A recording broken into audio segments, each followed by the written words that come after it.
So virtually all of the settings that you need to customize your use of the Avid are in one centralized place, which is something I love about Avid.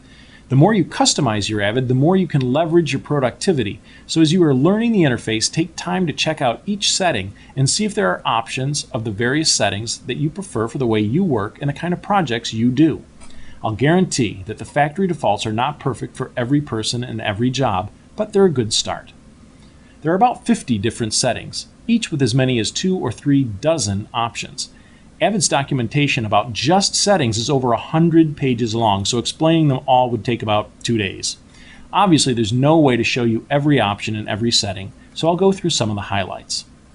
Another thing about Avid settings is that they're categorized into 3 types of settings. There are project settings that can only apply to that specific project and are the same across all users of that project. There are user settings, which are linked to a specific user or editor. Also, when an editor moves from one project to another project, the user settings remain the same. And then there are site settings, which depend on the instance of the Avid software itself. In other words, site settings are the same no matter who the editor is or what the project is. Site settings are settings that someone, usually a senior editor or a post-production supervisor, sets up so that the settings are the same for every project and every editor that sits down at that box. Site settings are a good way to make workflows to make sure everyone is working the same way. For example, a capture setting can be set so that the default is for every project to use 48K audio.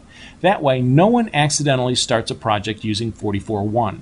You can still change to 44.1 audio, but the default site setting is 48. A few other general things about settings. It's quite easy to save and transport your settings from one system to another. You can save your settings to a USB drive or a CD, or upload them to some online storage where you can access them from anywhere. You can also share parts of your settings, like import or export settings, or keyboard settings, for example, with other editors. In the project files for this training, I put an FCP keyboard and a blank keyboard for you to import. They are part of a file called g5settings.avs in the Project Media folder.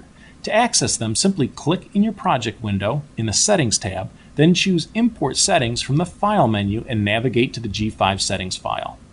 Bringing settings in from there is as easy as drag and drop into your settings list. So now, let's take a look at some specific settings in the Avid. The list of settings is pretty extensive.